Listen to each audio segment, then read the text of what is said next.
नमस्कार दोस्तों, स्वागत है आप सभी का आपके अपने चैनल आज स्टडी ऑफिशियल में। दोस्तों, आज का ये वीडियो है भारत के महान बिजनेस टाइकून और करोड़ों लोगों के प्रेरणा स्रोत श्री रतन टाटा जी के अचानक निधन पर। उनकी मृत्यु ने पूरे देश को सदमे में डाल दिया है। रतन टाटा जी न सिर्फ एक सफल उद्योगपति थे, बल्कि वे सादगी और मानवीय मूल्यों से भरे व्यक्ति भी थे। उनकी जिंदगी और उनके अनुभव हमें बहुत कुछ सिखाते हैं। आज हम इस वीडियो में उनके जीवन के कुछ अनसुने पहलुओं पर चर्चा करेंगे, जैसे कि उनका अकेलापन, प्यार और शादी ना करने के पीछे के कारण के बारे में हम बात करेंगे। साथ ही दोस्तों, हम उनके असाधारण योगदान को भी समझने की कोशिश करेंगे। तो चलिए शुरू करते हैं रतन टाटा जी के इस प्रेरणादायक और दिल को छू लेने वाली कहानी से। दोस्तों, रतन टाटा जी का नाम सुनते ही एक ऐसी छवि सामने आती है जो सादगी और दरिया दिली की मिसाल है। एक अरबपति होते हुए भी वो हमेशा आम जीवन जीते रहे। उन्होंने हमेशा देश की सेवा को प्राथमिकता दी और अपने व्यावसायिक जीवन में उच्च नैतिक मूल्यों का पालन किया। टाटा समूह के पूर्व अध्यक्ष होने के बावजूद रतन टाटा ने अपनी संपत्ति को कभी अपनी पहचान का हिस्सा नहीं बनने दिया। वो हमेशा से देश के प्रति समर्पित रहे और अपने जीवन का अधिकांश समय गरीबों और जरूरतमंदों की मदद में बिताया। चलिए अब बात करते हैं कि आखिर रतन टाटा जी ने शादी क्यों नहीं की। तो दोस्तों, रतन टाटा के जीवन का एक प्रमुख पहलू था उनका निजी जीवन। सादगी और व्यस्त जीवन के बावजूद रतन टाटा हमेशा अकेले रहे। दोस्तों, सिमी गरेवाल के शो में जब उनसे पूछा गया कि उन्होंने शादी क्यों नहीं की, तो उन्होंने बहुत ही ईमानदारी से जवाब दिया।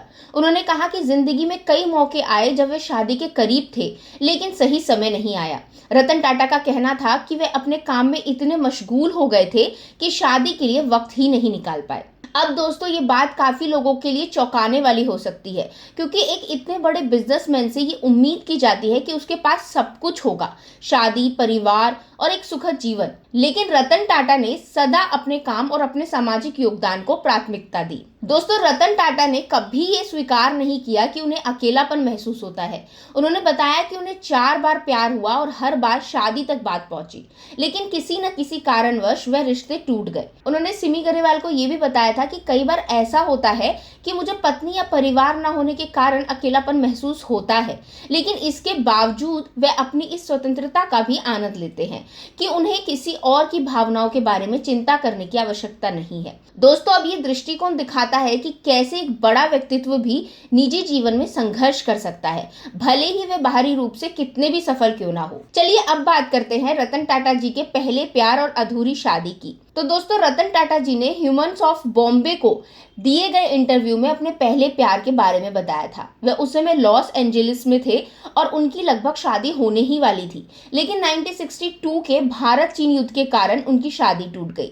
लड़की के माता पिता नहीं चाहते थे कि वे भारत आए और ये रिश्ता खत्म हो गया। दोस्तों, ये रतन टाटा जी के जीवन का एक महत्वपूर्ण मोड़ था, जिसने उन्हें फिर कभी शादी न करने का निर्णय लेने पर मजबूर कर दिया। चलिए अब बात करते हैं सिमी गरेवाल से उनका रिश्ता और उनकी दोस्ती के बारे में। तो दोस्तों, रतन टाटा और सिमी गरेवाल के रिश्ते की बात करें तो ये काफी चर्चित रहा। सिमी गरेवाल ने खुद एक इंटरव्यू में बताया था कि वे रतन टाटा के साथ एक समय रिलेशनशिप में थी। हालांकि उनका रिश्ता ज्यादा समय तक नहीं चल पाया, लेकिन ब्रेकअप के बाद भी वो अच्छे दोस्त बने रहे। ये दिखाता है दोस्तों कि रतन टाटा न सिर्फ एक बिजनेसमैन थे, बल्कि एक अच्छे इंसान भी थे जो रिश्तों को सम्मान देते हैं। अगर बात करें दोस्तों रतन टाटा जी के निधन की, तो 9 अक्टूबर की रात को रतन टाटा का मुंबई के ब्रीच कैंडी अस्पताल में निधन हो गया। वो लंबे समय से उम्र संबंधी बीमारियों से जूझ रहे थे। उनके निधन के साथ एक युग का अंत हो गया। देश ने सिर्फ एक बिजनेसमैन लीडर ही नहीं खोया है, बल्कि एक ऐसे व्यक्ति को भी खो दिया जिसने लाखों लोगों की जिंदगी पर गहरा प्रभाव डाला था। तो दोस्तों, आज की वीडियो के लिए बस इतना ही। अगर आपको ये वीडियो पसंद आया हो तो इसे लाइक करें, शेयर करें, हमारे चैनल आज स्टडी ऑफिशियल को सब्सक्राइब करें। अब मिलेंगे अगले वीडियो में, तब तक के लिए थैंक यू।